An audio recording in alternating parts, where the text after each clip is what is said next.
Gynecologists, what's the worst thing you've ever seen? Gynecologist on call. It happens. I encounter unpleasant cases when a girl walks around for days, weeks with one tampon. Necrotic vaginal cancer also looks so. But this is not even close to the most terrible case in my life. Once, a 19-year-old girl came to our clinic and complained that she had a hairspray cap stuck in her vagina. Well, that's not a problem, I thought naively. But the catch was that she had inserted it there at 15 years old.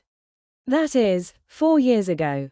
She did not explain the motivation for this act to us, but it was clear that she was very ashamed. Even before she undressed, you could feel just the most terrible smell, which became even much worse when I started to study the problem.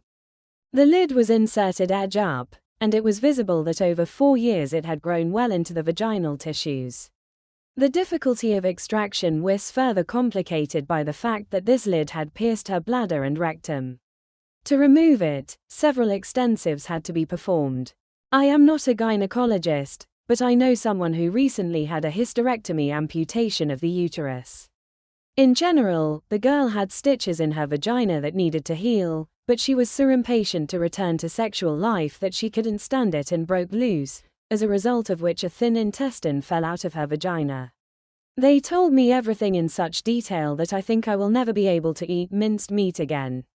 According to the girl herself, when she was going for an emergency operation, she felt the intestine lying on her leg and pulsating. I had a friend in high school who was very afraid of going to the gynecologist.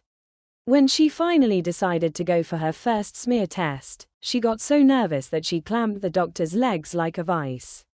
According to her, it took some more time before she was able to relax and release the doctor. It was extremely awkward. Now she already, of course, laughs at this situation, but shyness regarding her female organs has not gone away.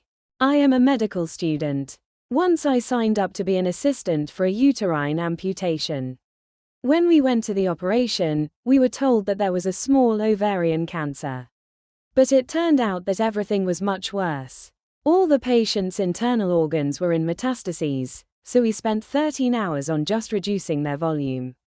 Although the entire operation was supposed to take 3 hours. At some stages, guys from general and vascular surgery helped us.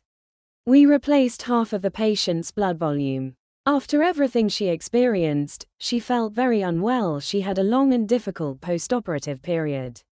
But in the end, she somehow recovered and returned home to her family.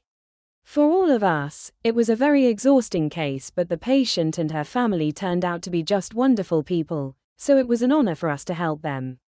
I am not a gynecologist, but sometimes I conduct examinations. One time I extracted a tampon that had been inside for at least a month. The most interesting thing is that the girl had been having sexual intercourse all this time. The smell was simply hellish. When she left, it took several more hours to ventilate the room. All this time we wandered around the clinic and thought about how not to vomit.